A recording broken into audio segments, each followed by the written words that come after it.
What is up, everybody? So today we are going to be going into Power BI and connecting to an Excel data source. So we're going to go through some basics on how we can bring in our Excel file into our Power BI model so we can start reporting on our Excel data, so our normal Excel files that we're used to, and getting it into Power BI so we can do some pretty Power BI visuals and all the powerful Power BI DAX engine capability that comes with. So this is going to be the file that we're going to be taking in. So this is going to be an Excel file. I've got this on just my local drive, so we'll just connect to it through there. You can connect to it through various different sources. We'll go through just connecting to an XLSX file. Super quick and easy, and how we can do that in Power BI. So the way we want to do that, let's first open up our Power BI desktop. Where we're first going to want to go is up into the Transform Data button. So this Transform Data button is going to be called the Power Query Editor window. This is where we do most of our data source connections, data manipulation work at the data source, any ETL steps, any data manipulation, any new columns that we want to add in the data load process. All of that stuff happens here in Power Query. So once we've got this window open, we've got a blank file with a bunch of new options up here. So what we're going to want to do first is we're going to want to add that new source. So we're adding a new source, and that's going to be the Excel workbook. So if you click on this little drop down, it's going to be a most common source, but let's not go there. Let's just pull up the full source screen. So if we click on just the new source screen, this is what it's going to look like. So it's going to list all of the connectors that Power BI has available. So a whole lot of stuff that you can connect to. We're just going to use the Excel workbook one, so right up at the top, let's go to connect, and then it's just going to pull up your little connection screen. Just select the file that you want to connect to. It's the accounts file, and open it up. So once you get it connected, it's going to pull up what the file looks like. So it's going to pull up this folder is going to be the actual full file. And then within this folder is going to be each of the tabs. So if there are multiple tabs on this file, they'd be listed down here. So they'd be, if there was an out tab, there'd be just another tab down here. And let's say we only wanted to bring this one tab in. Just go ahead and select that one that you want to bring in. So we're going to bring in the in tab. That is what our data is on. So on this in tab, this is what we're loading in. Go ahead and press OK. And there we go. So just like that, we've got all of our data in our model, and we are ready to load it in.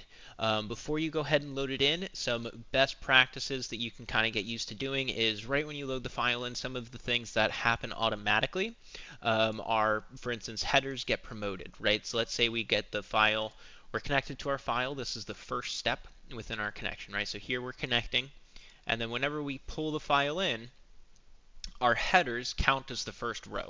So just as a part of a default Microsoft system stuff, in order to get this stuff to work as quickly and efficiently as possible, they've just added some defaults. So those headers get applied automatically. And then some default type changes also occur. So it recognizes the Excel data source type, and it automatically applies those data types to the data when it gets imported. So quick little things that you can change here, though. So let's say you wanted your ID, let's say you wanted your current balance number to be a currency instead of just a decimal number. So right now it's got just a type of number, right? So our current balance was automatically converted to a change type of number. Let's say we want this to be a currency type before we load in our data. You can go ahead and click on the little icon right next to its name and just go fixed decimal number. And then what this is going to say is this is going to replace the current type. So we've got that change type already happening on this current balance column, right? So we're already changing it within this step. So instead of adding another change of this data type to another data type, so instead of having two current balance field changes to two different types, we can just replace this current one. So instead of converting it to a number, we're going to convert it to a currency type. And there you go. Now you can see it's got a little currency type. So a whole bunch of other things you can do with Power Query. Very powerful system, very powerful setup, an engine that this runs on that we can go through in more detail later on. But just connecting to the data, that's what this is. So we've got our data, we've got everything in the right format. We are now ready to go ahead and load our data in. So all you're going to do is press close and apply. This is going to quickly load the data in, depending on the size of the data, should be pretty quick. And then to navigate to that data, if you go on the left side on the data view button, you can click on that, and then you can see essentially that same view that you're used to. So the exact same Excel view that you're kind of used to with some cell-based reporting and data within each certain cell. You can have that same kind of feel on this data view tab. So we've got an individual cell based on the fields. We just don't have row numbers with column letters, right? So that's kind of the biggest difference. We just got headers and rows. So now let's just go ahead and do some quick calculations on this data. So now that we've got the data, now we can go ahead and create measures on the data. So just to create some quick little analyses. So let's go ahead and throw in a matrix table. Let's add in the account ID and the individual ID. So what this is going to show us is each individual has accounts. Right, so we've got our account table. Each of these individuals, so this individual 42, has these accounts. And we've just got them just like that. So we've got in the matrix table, in a matrix visual, sorry, we've got the individual ID and the account ID. And you can see that they're just related like that because it's on our data structure. So we've got the individual ID, and then we've got their account IDs that go into each of those individuals. So nice and neat. And then let's go with one more. Let's go with account description over here. Let's go account type instead, actually. Less types, those. Alright, so now we've got our account types, and now we want to see how much the balance is of each of these types. So let's create a quick little measure. So the way that we want to do whenever we're going to use any value fields, whenever we put values on our visuals, we can use these fields. So these fields do have auto sum features, right?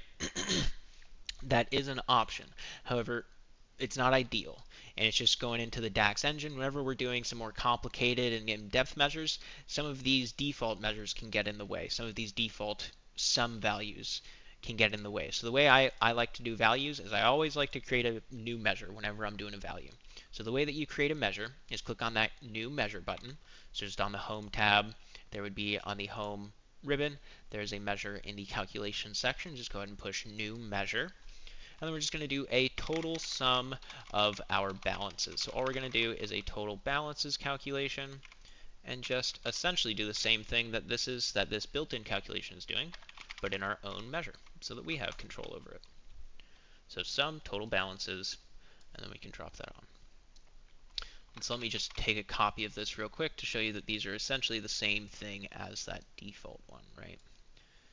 So again, going to here, you can see that these values are the same, right? Because it's the exact same calculation, just on one of them on this table down here, we're using the current balance field from the data. And then up here, we're taking the total balances in a measure. So it's essentially the same thing. DAX does it and analyzes the context in the same way and sums in the same way. It's just using a measure versus the actual column. And then once you're all done with your data, there you go. So now you've got your Power BI, Excel connected data, and you can keep making some fancy, pretty neat Power BI visuals. But this is all we're doing for this session, just connecting to the Excel data. So let me know if you've had any questions on that. Hopefully it works out for you and you can get connected up to your Excel data. And good luck using Power BI, making some beautiful visuals. Bye, guys.